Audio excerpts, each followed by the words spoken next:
Bueno chicos, buenos días. Vamos a hacer una pequeña grabación de esta clase teórica de reacción en cadena de la polimerasa.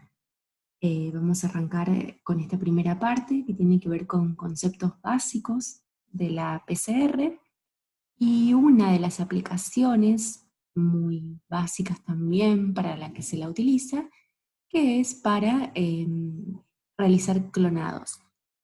En una segunda parte vamos a ver otra de las aplicaciones que se utiliza también un montón y tiene que ver con la detección y cuantificación de ADN mediante PCR en tiempo real. Bien, como ya deben saber, esto es muy básico, para una reacción de PCR se necesita colocar en un tubo de PCR ciertos componentes que son necesarios para que la reacción se lleve adelante. Aquí tenemos un tubo de PCR que es para simbolizar, digamos, pero también tienen que saber que estas reacciones en microvolúmenes de hasta 10 microlitros se pueden hacer en placas multiwell, que son similares a las placas que se utilizan para los ELISAs, por ejemplo, para que se den una idea. Hay placas de 48, de 96 o de más pocillos para poder sistematizar esta reacción en un montón de reacciones que se realicen a la vez.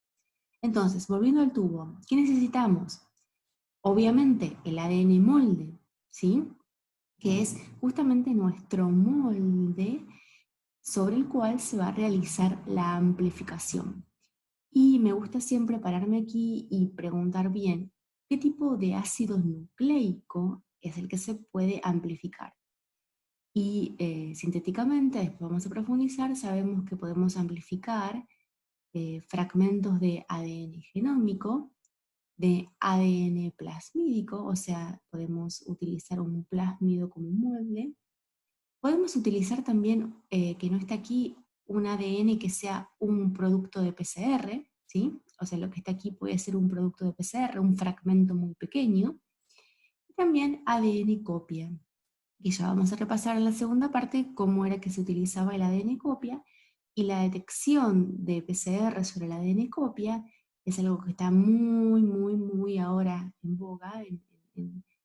Se habla mucho de esto porque es donde se detecta la amplificación del COVID-19. ¿Qué cosas necesitamos también? TNTPs, obviamente, son como los ladrillitos, ¿sí? Son como el sustrato que utiliza la TAC polimerasa para poder amplificar un nuevo fragmento. Los oligonucleótidos o los primers, que justamente son los que flanquean o delimitan la zona de ADN amplificar. Iones magnesio, que son muy importantes para el funcionamiento de la ADN polimerasa. Es un catión que tiene que estar presente sí o sí, y que se ubica en el surco donde la polimerasa cataliza su reacción y es necesario sí o sí para actuar. Como toda reacción que se produce en un tubo y que simula una reacción que ocurre en vivo, porque justamente esta DNA polimerasa es una polimerasa de ADN que, si bien es comercial, es sintética, simula la función de una ADN polimerasa en la célula, por lo cual necesitamos un buffer de reacción que aporta un tampón, que es el que mantiene el pH para que la polimerasa, para que la enzima funcione, y iones que dan una fuerza iónica adecuada, ¿sí? Estos iones, esta fuerza iónica, influye mucho en la temperatura de melting, ¿sí? La temperatura de melting o la temperatura de annealing, que ya vamos a ver que es justamente una temperatura muy importante que se tiene que fijar a la hora de realizar una PCR. Ese buffer tiene una fuerza iónica y esa fuerza iónica depende e influye en esta temperatura de anillado o de anillo, ¿sí? Vamos a ver más adelante que según los primers que utilicemos, la reacción va a tener diferente temperatura de melting, y existen programas en la web que permiten poner qué polimerasa estás usando, qué buffer estás usando, y en función de eso te calcula automáticamente la temperatura de melting. Bueno, ya la nombramos varias veces, la ADN polimerasa o una mezcla de ADN polimerasas, que ya cada vez más se utilizan mezclas, porque lo que se utiliza es, bueno, un poco de cada tipo de estas ADN polimerasas para lograr una mezcla perfecta. Agua, obviamente, un medio acuoso, grado PCR o grado biología molecular. Esto es un agua libre de RNasas, y obviamente, muy importante para una PCR, donde yo lo que tengo es ADN y voy a amplificar un montón de moléculas de ADN libre de DNasas para que no me digieran el producto, ni el molde ni el producto. Y un termociclador, que aquí puse uno para simbolizar. Bueno, fíjense acá, les hablaba de los tubos o de las placas. En este termociclador están poniendo placas multiwell, y aquí tienen un molde, una base es un termociclador doble. Fíjense, acá tienen como dos cabezales. Este tiene para poner placas de 96 pozos, por lo que veo, y este tiene para poner placas de 48 pozos o pocillos, y desde este touchscreen se controla, digamos, si estoy amplificando aquí o estoy amplificando aquí, y obviamente dónde estoy poniendo las muestras es muy importante. Bien, una cosa muy importante que me quiero detener aquí para que ustedes repasen, porque muchas veces damos esto por sabido y después cuando nos enfrentamos a una situación en la que cuales nos preguntan sobre esto, nos damos cuenta que no lo tenemos tan claro. Es muy importante que repasen la estructura de los diferentes DNTPs, ¿sí?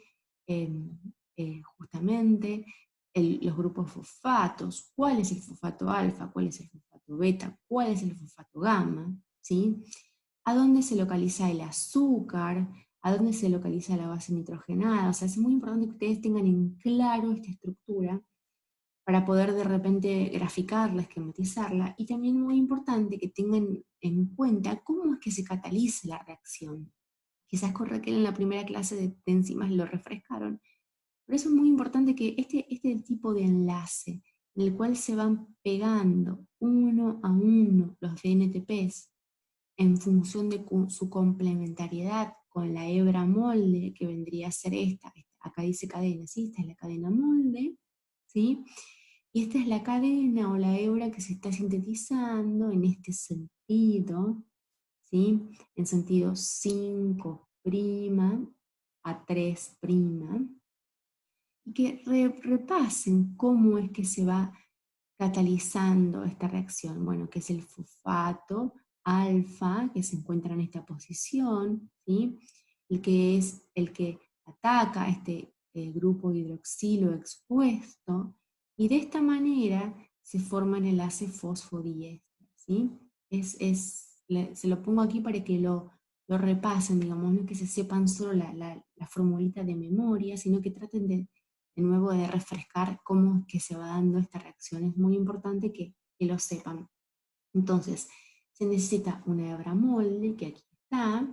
La síntesis siempre es en sentido 5', 3', y se va dando por la unión de un nucleótido tras otro mediante la formación de un enlace fosfodiéster entre el fosfato alfa y el grupo oxidrilo expuesto del dioxinucleótido anterior.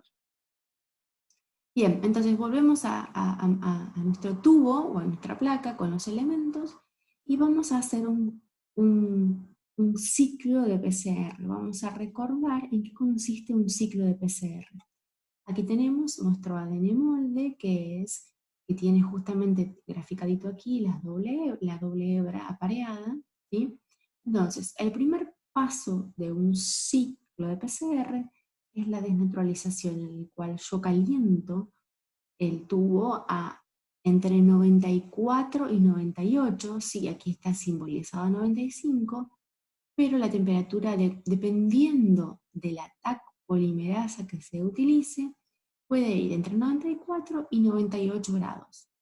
Entonces, durante la etapa de desnaturalización, las hebras se separan, se rompen los puentes de hidrógenos que unen las bases nitrogenadas y se convierten en ADN simple hebra que necesito para que me exponga los nucleótidos y se me transforme en la hebra molde. Un segundo paso, que es el paso de annealing, de anillado, en el cual los primers se van a unir a la hebra molde. Esta temperatura que está expresada aquí es una temperatura que se pone como ejemplo, pero esta temperatura es la temperatura de annealing que va a depender justamente de cada par de primers que yo utilice. Entonces, esto no es siempre 55 y depende de justamente la secuencia que tengan este primer. Se llama primer forward porque va a ir en sentido 5', 3' hacia allá. Y este primer reverse que va a ir en sentido 5', 3' hacia allá. Una vez que los primers se anillan, se pegan a la hebra molde, va a surgir nuestra tercera etapa en este ciclo de PCR, que es la etapa de extensión, que es donde se sintetiza una nueva hebra. Esta temperatura es una temperatura de 72 grados centígrados, que es la que nosotros usamos por convención, porque la mayoría de las TAC polimerasas que se utilizan en una reacción de PCR convencional tienen una función óptima, una actividad óptima a 72 grados. Entonces, durante esta etapa de extensión, la polimerasa se va a montar en este extremo 3' y en este extremo 3' y se va a extender la cadena hacia allá o hacia el otro lado, perdón. Y se sintetiza la nueva hebra de ADN. Este es un ciclo de PCR con 3 etapas. Las etapas fijas de temperatura son la de desnaturalización y de la extensión, que nosotros las vamos a poner a 95 o 94 y a 72 grados. La etapa de annealing va a depender de cada par de primer y entonces va a depender de cada reacción de PCR que nosotros armemos. Me detengo un segundo aquí para decirles que hoy en día hay TAC polimerasas que vienen modificadas, sobre todo para ser utilizadas en PCR en tiempo real, en el cual la temperatura de extensión óptima de la enzima es 60 grados. Y existen otras polimerasas que están modificadas también y que tienen una temperatura de desnaturalización de 98 grados y tienen una vida media que soporta esos 98 grados y se utilizan sobre todo para cuando estoy amplificando mi muestra de ADN, ese ADN genómico que necesita una temperatura de desnaturalización más alta para que se pueda desplegar todas las cadenas. Entonces, si yo lo pongo de esta manera, aquí tenemos ciclo 1, desnaturalización, paso 1, desnaturalización, paso 2, anillado de los primers, annealing, paso 3, la polimerasa se me posiciona en el extremo 3' de cada uno de los primers y me extiende en sentido 5', 3', ambas hebras, se me produce la extensión, se me completa un ciclo y vuelvo a empezar. Entonces, una característica de cada una de estas PCR, de estas reacciones, que se puede repetir n veces, ¿sí? Cada uno de estos pasos que conforman el ciclo se pueden repetir n veces.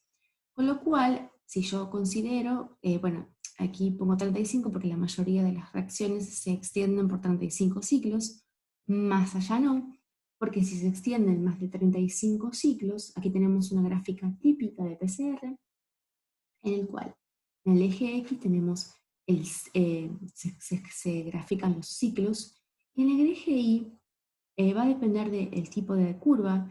Acá puede decir cantidad de ADN, puede decir copias, número de copias de ADN.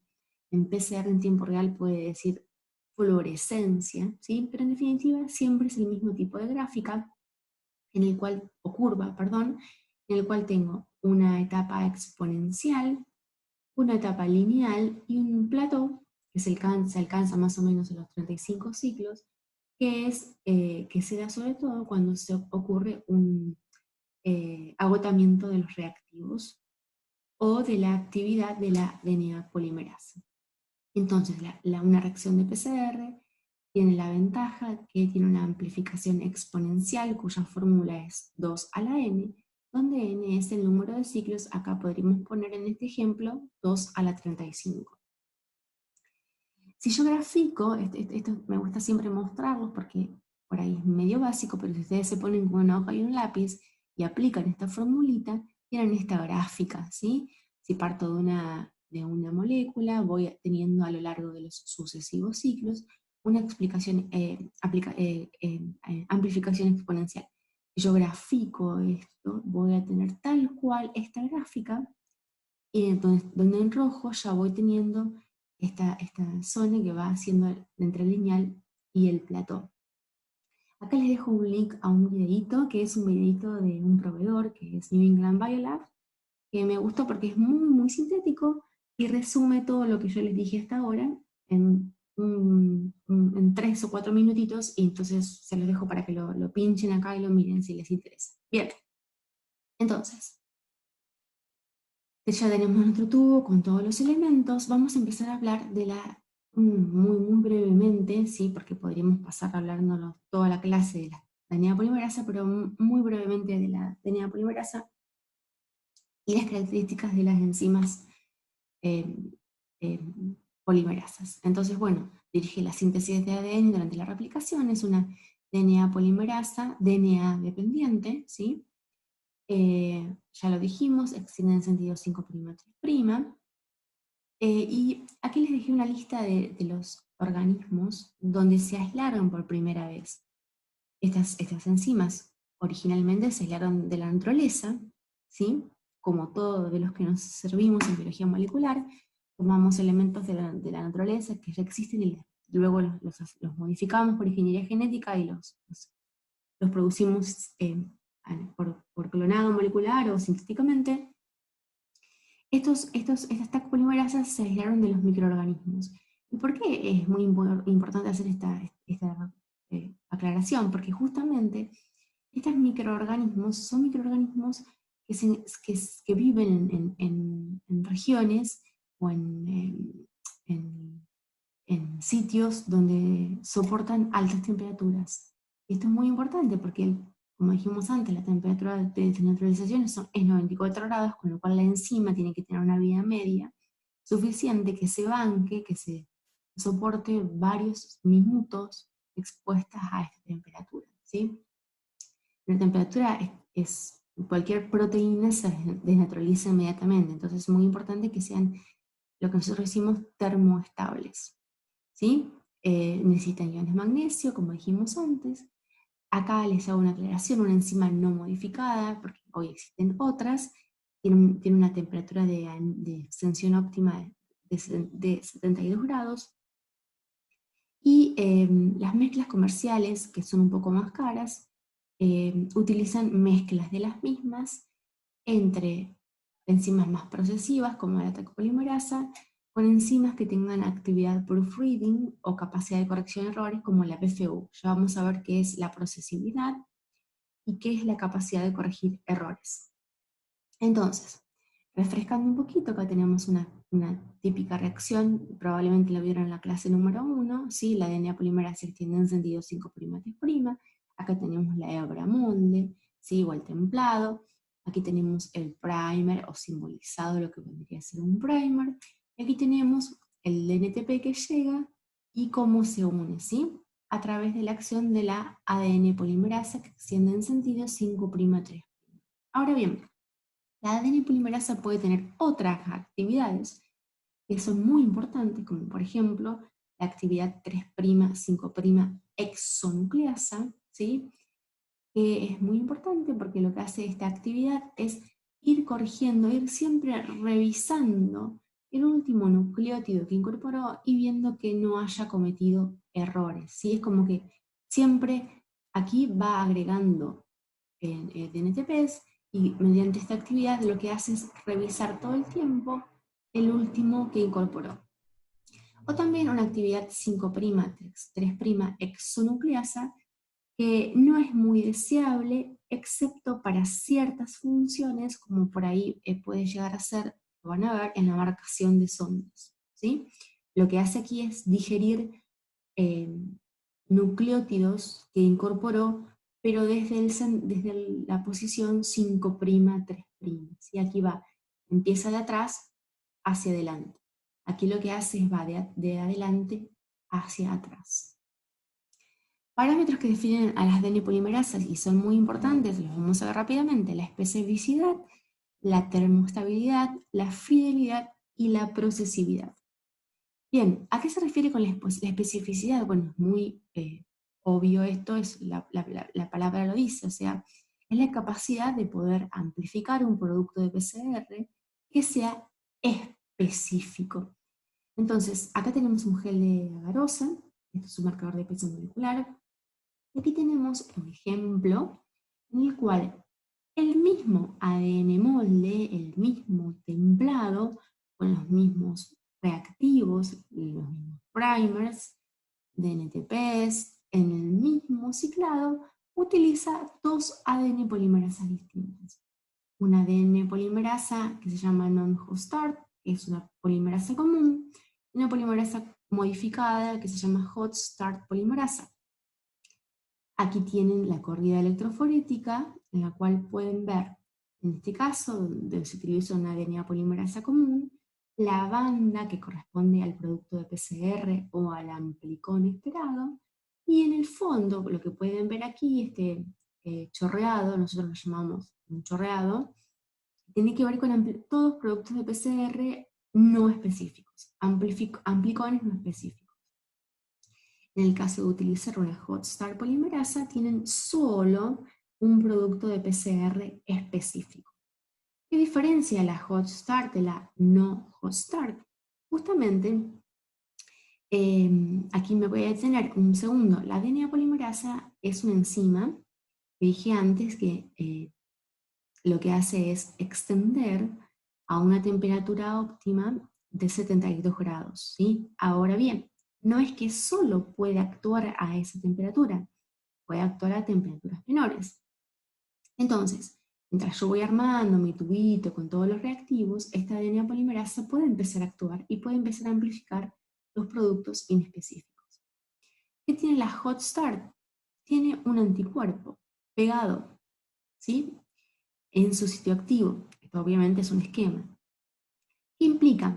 Que mientras que yo no caliente el tubo de reacción y haga que el anticuerpo se me desprenda, perdón, el anticuerpo se me desprenda de la polimerasa, esta polimerasa está inactiva, ¿sí? Entonces yo puedo armar mi tubo, poner mis reactivos, mi DNA molde, y esta hot start implica justamente un paso previo, que son 5 minutos, 3 minutos, 2 minutos, dependiendo de la enzima que esté utilizando, de un calentamiento a 98 grados, 96 grados, para que se desprenda el anticuerpo y la polimerasa quede lista para ejercer su acción de polimerizar. Con lo cual, este pegado inespecífico y esta extensión inespecífica se elimina, ¿sí? Existen, obviamente, son todas comerciales.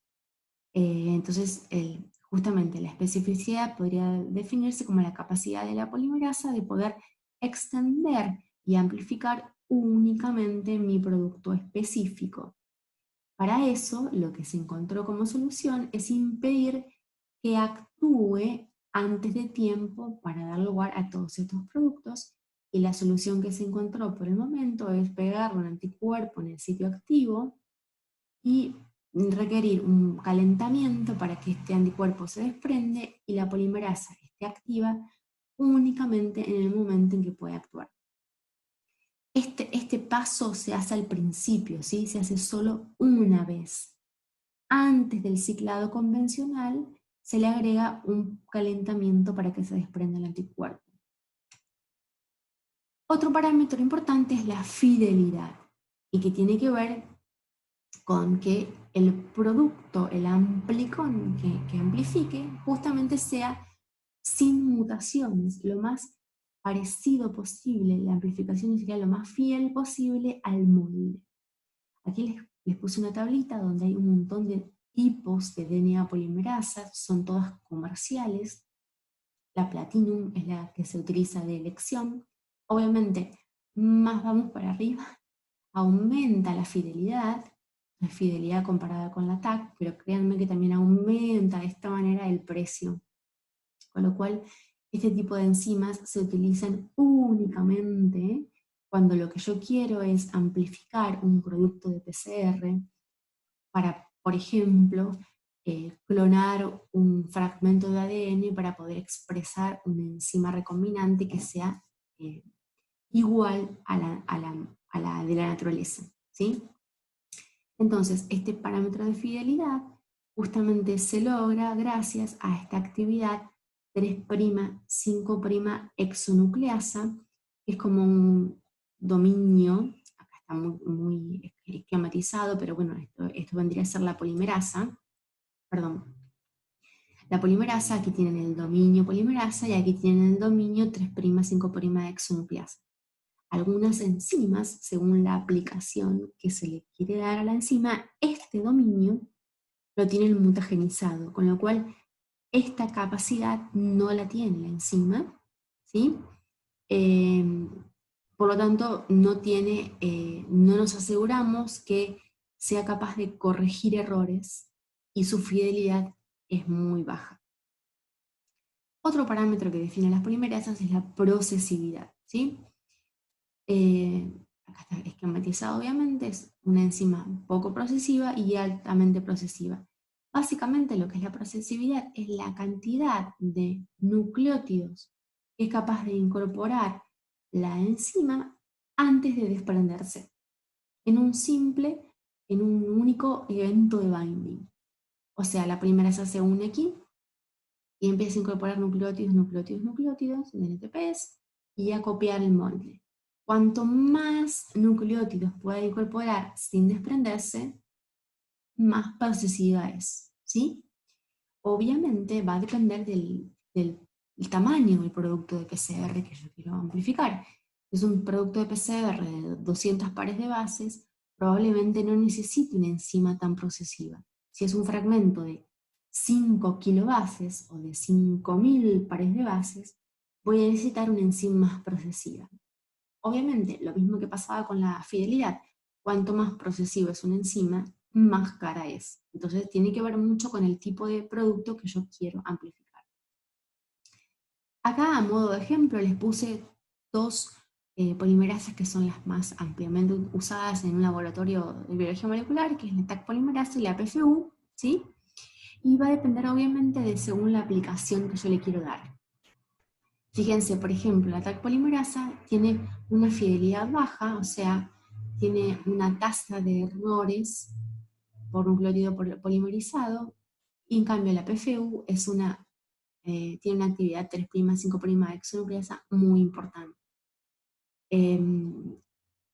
Por otro lado, por ejemplo, la TAC es moderadamente procesiva, esto es un ejemplo, incorpora 75 nucleótidos por segundo a 70 grados, en cambio la PFU aquí no está, pero no es tan procesiva.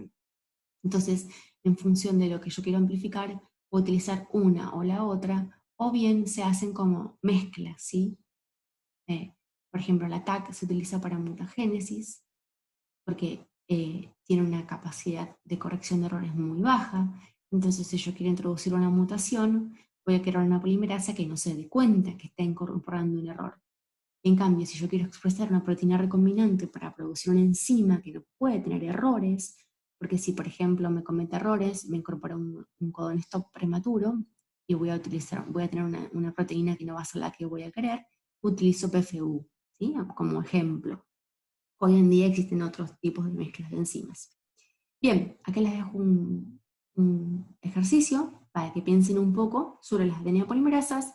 Si quieren lo completan y después lo vemos en la clase. Bien, vamos a pasar a otro de los elementos de la reacción, el DNA, ¿sí? Es obviamente básico. Si me olvido de poner el ADN, no tengo amplificación.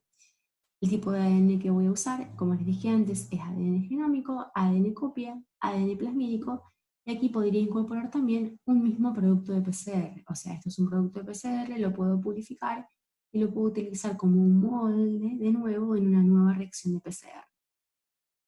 Entonces, obviamente, si yo les pregunto cuánta cantidad de ADN tengo que poner en el tubo para asegurarme una amplificación eficiente.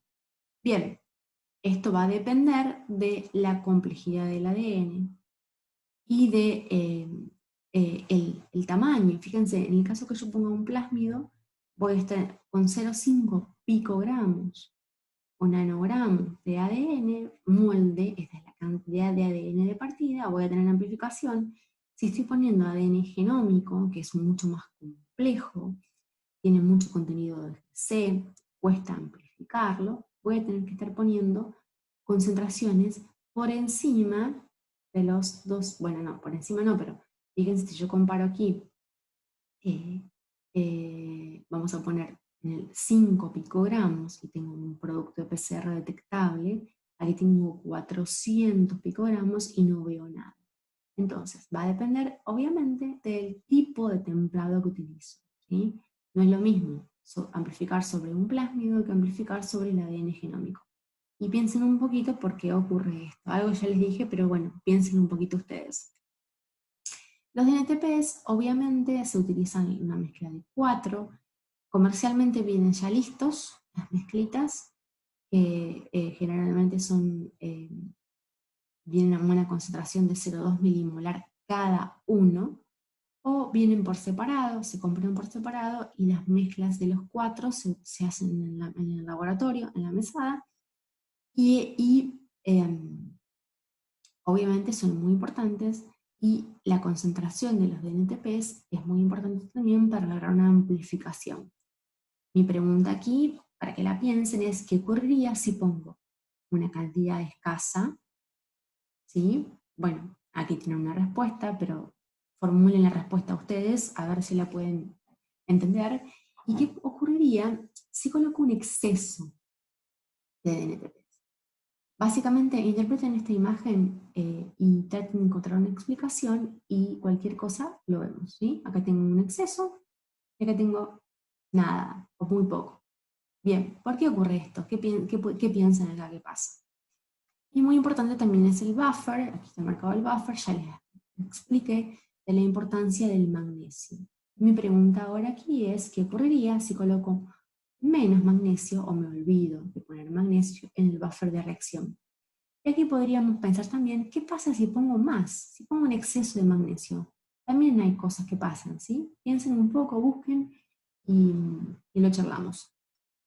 Bien, también algo muy importante, crucial, esencial, y es la mayor fuente de errores que se cometen en las reacciones de PCR, y simplemente porque los primers los diseñamos nosotros, y no es tan simple como escribir una secuencia de ADN cortita, sino que también existen muchas cosas a tener en cuenta.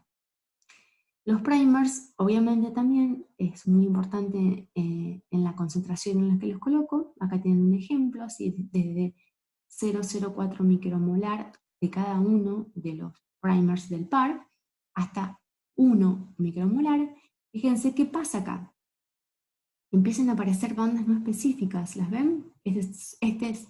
Se supone que es el amplicón del tamaño esperado, y a medida que voy subiendo la concentración, aquí no puedo ver nada, y aquí voy subiendo la concentración de cada uno de los primers, empiezo a ver estos productos no específicos, que se llaman primer dimers o dímeros de primers, que son muy molestos, sobre todo cuando vamos a ver PCR en tiempo real. Eh, bueno, nada, la pregunta se la dejo aquí. elaboren ustedes la respuesta en función de esta imagen, piensen por qué, aunque esto lo vamos a ver más adelante, y si tienen dudas me preguntan. Bien, vamos un poco ahora a lo que tiene que ver con una formulita, perdón, como un decálogo para diseñar primers. Esto lo vamos a practicar mucho para la resolución de los problemas, ¿sí? Esto es una lista de cosas teóricas, ¿sí? Que muchas veces en la práctica no se pueden cumplir, o ustedes manualmente con un lápiz y un papel, sin la ayuda de un programa, no pueden responder porque no lo saben. Pero bueno, vamos a tener en cuenta las condiciones. La longitud. La longitud es en teoría entre 18 y 28 nucleótidos. Y aquí permítanme hacer una aclaración que también lo importante, digamos, ¿por qué esta longitud tiene que ver con la temperatura de annealing? Tiene que tener un 50-60% de contenido de GC, ¿sí? Tiene que tener un contenido de GC similar al del ADN molde. Obviamente esto no lo podemos manejar, porque imagínense que yo le estoy diciendo que tienen como molde el ADN genómico de Arabidopsis thaliana. Ustedes no tienen la capacidad de poder evaluar el contenido de GC del ADN genómico de Arabidopsis thaliana, ¿sí? Esto lo chequea un programa informático rápidamente, ¿sí? Pero sepan que es una... Ustedes no lo pueden checar, pero es una de las condiciones que están dentro del algoritmo que utilizan los programas. Una temperatura de melting comprendida entre 50 y 70. Acá les pongo atención, para mutagénesis hay excepciones. Esto grábenselo, porque cuando vayan a ver mutagénesis sitio dirigida, van a ver que hay primers que tienen una longitud de 35-40 nucleótidos, o sea, se escapa de este parámetro, con lo cual la temperatura de annealing llega a más de 100, o sea que se escapa a este parámetro, pero es una excepción, ¿sí? En una PCR convencional, la temperatura que nosotros solemos elegir es una temperatura que ronda en los 50 grados más o menos de partida. Luego, cuando le añadimos sitios de restricción, esos 50 grados se pueden ir a 65 más o menos. Muy importante, una temperatura de melting balanceada entre ambos primers. Una máxima diferencia que puede haber entre ambos pares de primer, forward y reverse, es de 5 grados. Eso se trata de cumplir. Una hibridización específica con el molde. Esto nosotros no lo podemos manejar sin un programa bioinformático, porque si ustedes diseñan un par de primer, ¿cómo saben que ese par de primer no se pegue específicamente en otra parte del ADN genómico? No lo pueden saber ustedes, pero el programa bioinformático sí lo tiene en cuenta. Tienen que estar separados por una distancia capaz de ser recorrida por la Taq polimerasa. ¿Esto qué quiere decir? Si ustedes tienen que amplificar un fragmento de 8000 pares de bases y diseñan un primer forward y un primer reverse divinos, pero la Taq es incapaz de tener una procesibilidad tal que le sirva para recorrer esos 8000 pares de bases, no le sirve de nada. O lo mismo, si están solapados entre sí, como vamos a ver ahora en un ejemplo, tampoco la Taq polimerasa puede actuar. Evitar la formación de dímeros de primers, ya vamos a ver cómo se producen, y evitar, los nucleótidos mismatch deben estar ubicados hacia el 5' del primer. Ya vamos a ver ahora con un ejemplo a qué se refiere con esto. Cuando yo hablo de nucleótidos mismatch, son nucleótidos que no pegan, estos mismatch no pegan en el ADN molde. Bien, si yo le voy a agregar nucleótidos que no pegan en el ADN molde, estos tienen que estar en el 5' del primer. ¿Sí? Bien, ¿cómo se pueden formar los dímeros de primers? Fíjense aquí, tenemos, este es un primer forward, y este es un primer reverse. Si yo diseño un par de primers y no me doy cuenta que ellos en sus extremos 3' pueden aparearse, pueden hibridarse y pueden formar una doble hebra pequeñita. La polimerasa, cuando tenga que, en el medio del tubo, tenga que extender, no va a saber si esto es eh, el primer 3' que se pegó sobre el molde o el primer 3' que se pegó sobre el otro primer. Simplemente se va a posicionar acá en el extremo 3' libre y va a extender para un lado y para el otro.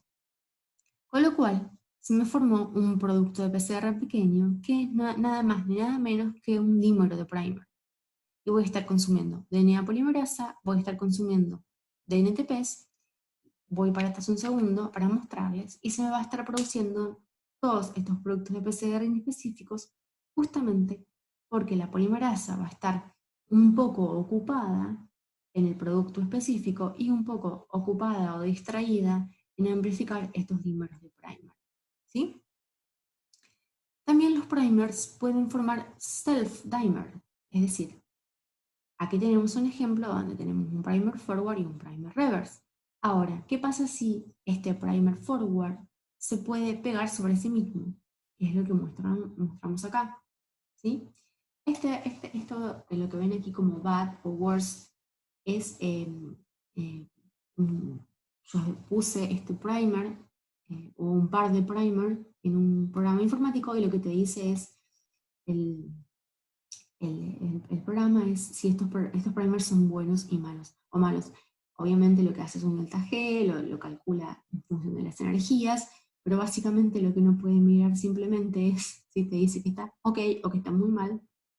En este caso, este par de primer está muy mal porque puede formar self-primer y self-dimer, perdón, y entonces se van a estar consumiendo primers, DNTPs, porque esto se va a amplificar, digamos, y reactivos sobre sí mismo.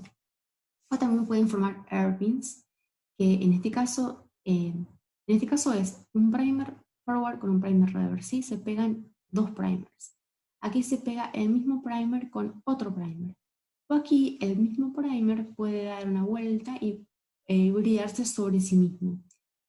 Esto es también muy importante y muy problemático porque obviamente energéticamente el primer va a preferir pegarse sobre sí mismo y con lo cual consumirse sobre sí mismo, tener que ir a buscar un DNA molde, pegarse y demás. Con lo cual, bueno, son problemas que pueden ocurrir y ustedes en su diseño no lo pueden tener en cuenta, pero los programas informáticos buscan todas estas posibles errores para después decirles si su primer es bueno o malo. Acá les dejo por si quieren jugar, si quieren inspeccionar un poco. Yo, perdón, utilizo la palabra jugar, pero no lo digo en el mal sentido, sino que muchas veces uno puede disfrutar, digamos, de entrar a mirar estos programas y ver que a poder diseñar primers ustedes en sus hojas, con su papel y lápiz, poner después, por ejemplo, en este, en esta tool que es muy buena para diseñar primers. Pueden utilizar Primer Blast. Supuestamente creo que en el TP lo van a usar, también lo van a hacer, pero para poder ver los primers que ustedes diseñaron con papel y lápiz y su secuencia molde, cómo lucen y qué parámetros les dan las bases de datos perdón, las herramientas para el diseño de primers. ¿Sí? Les dejo esta listita acá. Entonces, acá les dejo un link de YouTube de un videíto que también está muy bueno, yo lo miré. Van a ver que cuando ustedes ponen PCR en YouTube hay millones de videos. En un momento dudé en darles yo una clase grabada porque tienen un montón de material en la web. Pero bueno, sabiendo que a veces el material no es tan confiable, este lo miré, está bueno y resume todo lo que yo les he contado hasta ahora, los principios de la PCR, el termociclado, uy, acá me falta una R. Em, y está bueno si lo quieren mirar. Bien, entonces, como resumen hasta acá, posibles problemas que podemos tener en una PCR, que los productos no sean detectables, que haya bajo rendimiento del producto deseado, contaminaciones. Para eso es muy importante siempre introducir controles negativos. Y acá les dejo una pregunta para que respondan ustedes. ¿Qué tipos o cuántos tipos de controles negativos ustedes tendrían que introducir cuando arman una reacción de PCR? ¿Qué le pondrían en su control negativo? En su tubo de control negativo. ¿Y cuántos tipos de controles negativos harían? Es decir, yo sé que existen más de uno. Bueno, ¿cuáles serían? ¿Sí? Piensen un poco acá esto y si tienen dudas, los discutimos en la clase. Obviamente la posibilidad de tener falsos positivos, y esto cómo se visualiza en un gel agarosa por la presencia de bandas inespecíficas, entonces es muy importante para poder resolver este error tener buenos primers. O también falsos negativos, y acá, bueno, también es muy importante los primers, pero también los falsos negativos pueden darse porque por ahí cometemos errores a la hora de alargar la reacción, ¿sí?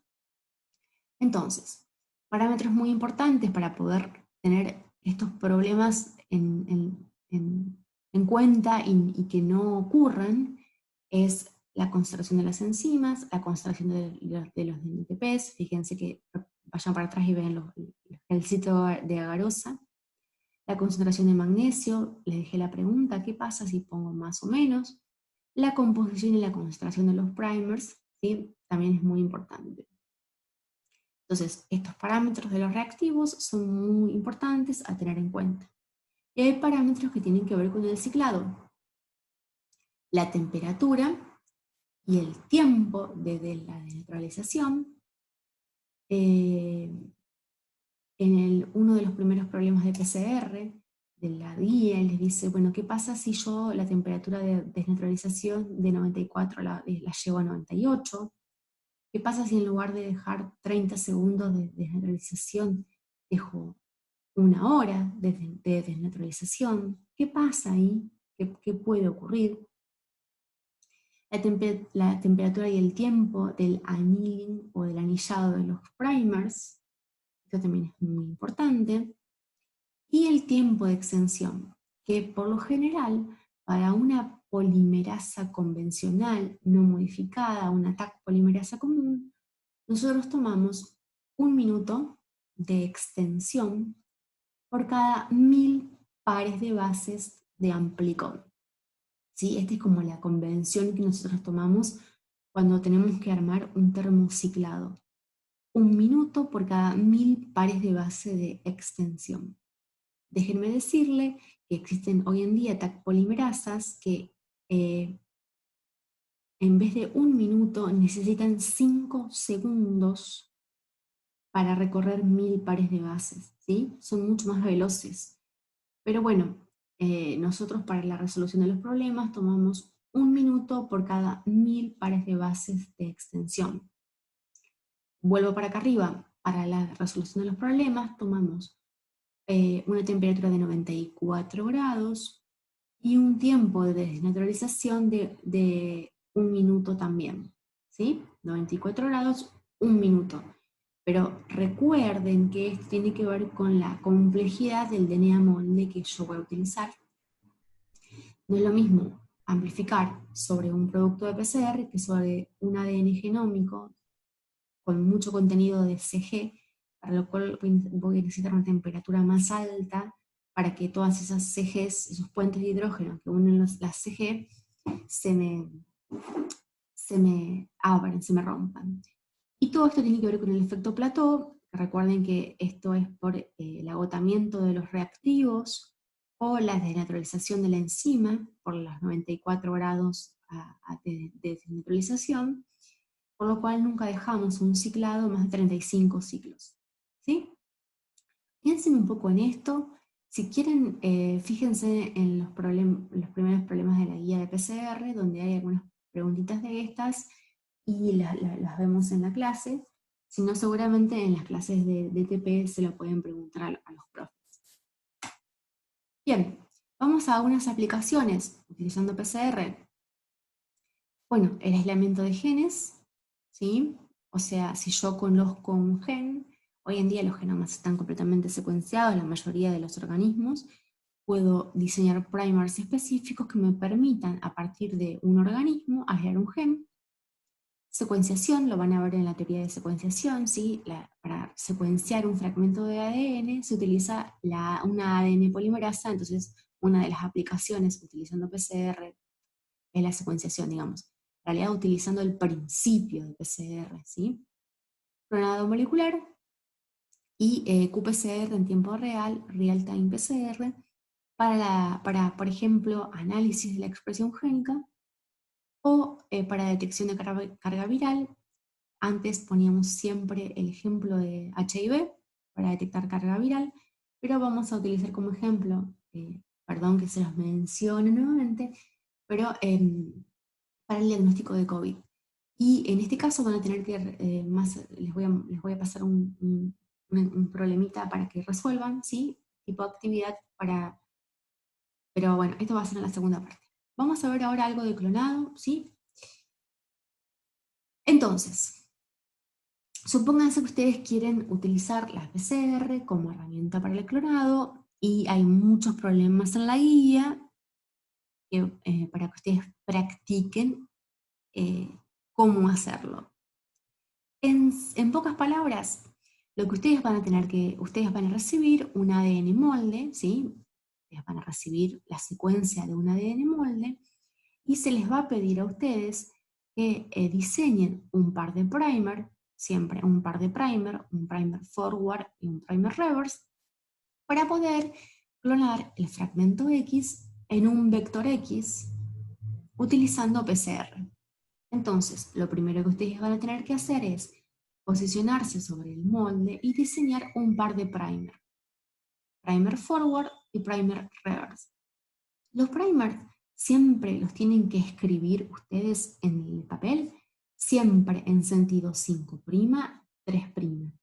Es decir, a la hora de diseñar ustedes pueden hacerse estos esquemitas, estos dibujitos, pero como respuesta final a la pregunta van a tener que escribir una secuencia de primer forward, una secuencia de primer reverse, en sentido 5', 3'. Entonces, para diseñar los primers van a tener que tener en cuenta un fragmento, un tamaño más o menos de unos 21, 22 nucleótidos, aquí, homólogos al ADN target, ¿sí? Al ADN blanco. Esta secuencia, que acá tienen N, acá tienen ATG, porque justamente lo que querían ustedes era, en este ejemplo, expresar una proteína, ¿sí? Entonces tienen el ático de inicio, y NNN es la secuencia homóloga al DNA target, en esta región, en esta región.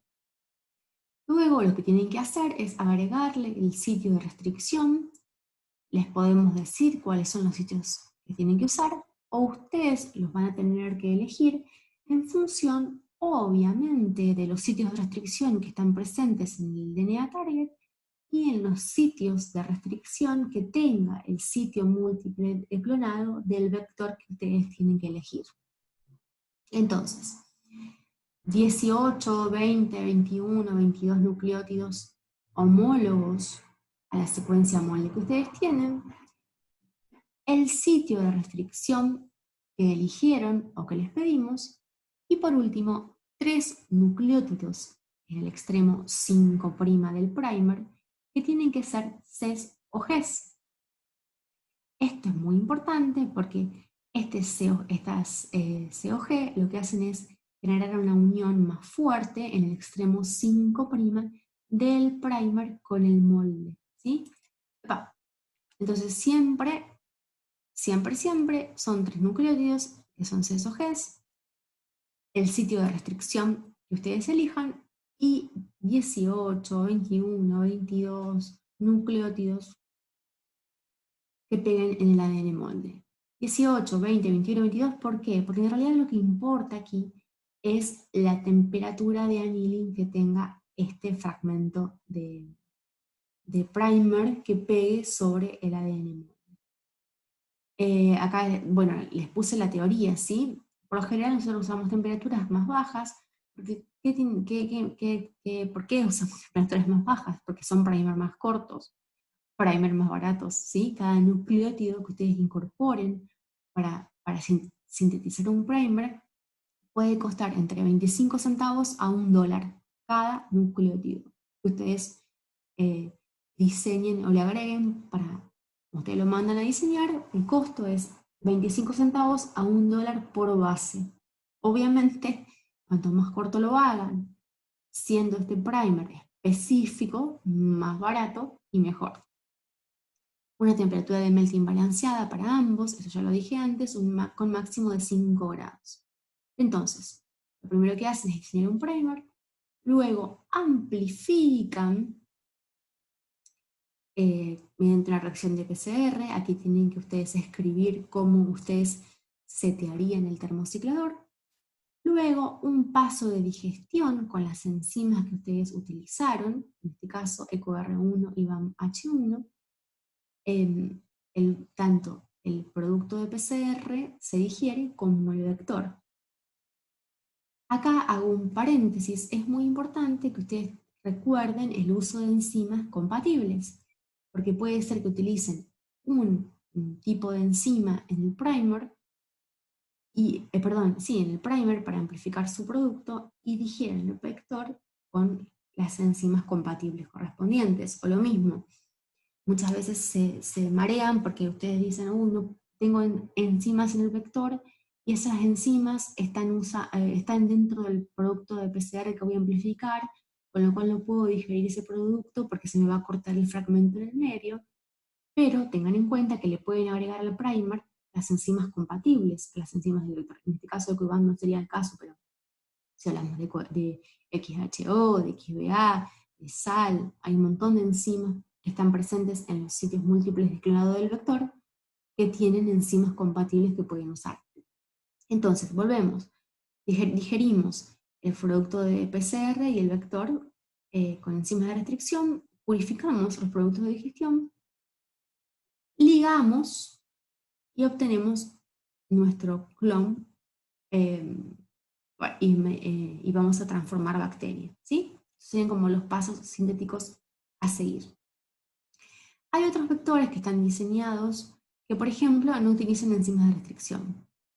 Y esto es un vector comercial, por ejemplo, que se los nombro, que es el PGM-TEC, que lo que tienen es un sitio múltiple de clonado súper bueno, porque tienen un montón de enzimas, tienen el laxeta interrumpido, con lo cual este plásmido permite transformar y seguir la presencia de su inserto o no, en función de la interrupción del gen de la beta galactosidasa o la alfa complementación, mejor dicho, y la presencia de colonias blancas y azules, eso está buenísimo.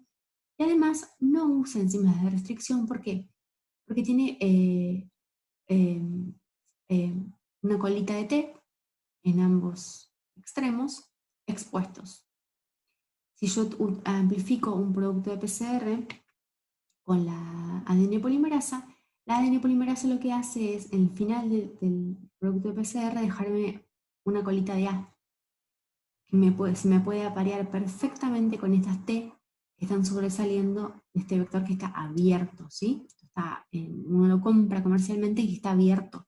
Y tienen estas T expuestas. Mi producto de PCR, si utilizo TAC polimerasa, me deja unas A's, y entonces yo pongo en un tubo producto PCR derechito o purificado, ¿sí? Más el vector sin enzima de restricción. Agrego ligasa, se me produce la ligación, transformación y clonado, ¿sí? Acá tienen como todos los pasitos desde la ligación.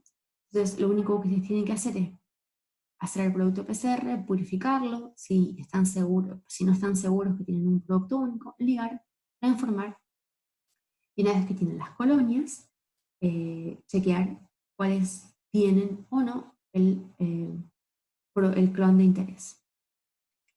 Existen otros vectores, me quedó un poco desprolijo, pero otros vectores como por ejemplo el topo cloning, que en este caso no utilizan ni enzimas de restricción ni ligasa. ¿Por qué? Porque además de tener estas T's expuestas en los extremos, tienen una topoisomerasa pegada acá. Esta topoisomerasa está unida a esta T complementaria con un enlace de alta energía. Cuando yo tengo el grupo hidroxilo del extremo del producto de PCR, me va a atacar este enlace y la energía que se me desprenda de este enlace va a ser suficiente para que este producto de PCR se me quede unido aquí al vector. ¿Sí? Este es el vector, este es el producto de PCR. Entonces, básicamente es producto de PCR, se me junta con el vector. Me queda 5 minutos de incubación y transformo. Con lo cual, en un poco más de media hora, bueno, más la transformación, yo tengo mi clon. Esto es muy, muy simple, muy rápido. Obviamente, cuanto más modificado sea el vector, más caro es. Pero fíjense que acá les dejé 3 ejemplos. Una PCR convencional, que es como la que ustedes van a practicar en sus problemas, donde tienen que diseñar un primer, digerirlos, cortarlos, purificarlos, agregar ligasa para clonar. Hay vectores que no requieren enzimas de restricción porque utilizan la capacidad del ADN polimerasa de dejar As en los extremos, o este que ni siquiera tiene, que es el topocloning, que ni siquiera tienen que utilizar ligasa. Bueno, acá les dejo otro ejemplo. Este es otro topo que está modificado y además tiene un gen CCDB, que es un cassette de muerte, con lo cual tiene la Z y el gen CCDB. Este gen CCDB es tóxico para la bacteria, con lo cual todo aquella célula que haya recibido este gen sin interrumpir, por lo tanto un vector cerrado, sin inserto, muere. Con lo cual tengo blancas y azules, y además las blancas que tengo sí o sí son las que tienen el inserto, porque si no esto las hace morir. O sea que cada vez le van agregando más cosas para que sea más simple realizar el clonado. Bien, este es otro ejemplo del PCR topocloning. Construcción de quimeras lo van a ver cuando vean mutagénesis. Simplemente se los dejo aquí. Mírenlo, si tienen alguna duda lo vemos en la clase, y si no, cuando vean la proyectilidad de mutagénesis van a repasar, ¿sí?, cómo se hace para construir moléculas quimeras por fusión de 2 proteínas. Me estoy apurando un poco porque tengo miedo que se me corte. Y acá les dejo un problemita, ¿sí? Típico, para que ustedes intenten resolver, y si quieren en la clase lo vemos. Acá tienen que expresar una proteína, ¿sí?, como producto de fusión a polihistidina en bacterias. Con lo cual, para expresar tienen que tener en cuenta que tiene que haber un clonado en fase, ¿sí? Producto de fusión a polihistidina, tienen que recordar qué tipo de vectores les permite fusionar su producto de expresión a polihistidina. Y en bacterias es muy importante porque es una expresión en un sistema procariota.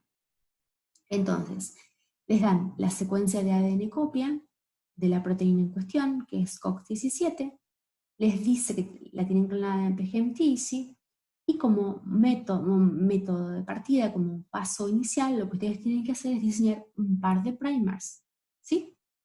¿Por qué? Porque van a ver que los sitios que tienen aquí no les sirven, necesitan agregar otros sitios de restricción en sus primers. Entonces, intenten diseñar los primers, ¿sí?, y luego lo vemos. Como ayudita, les dejo marcado en amarillo región a donde se tienen que posicionar. Intenten diseñar el primer y si quieren los vemos en la clase para ver si pudieron, cómo los hicieron, ¿sí? Agarren papel y lápiz y intenten diseñar este par de primers para amplificar COX-17 y poder expresarla en bacterias, en un producto, en un vector que tenga fusión a polihistidina. Bien, eso es todo por ahora.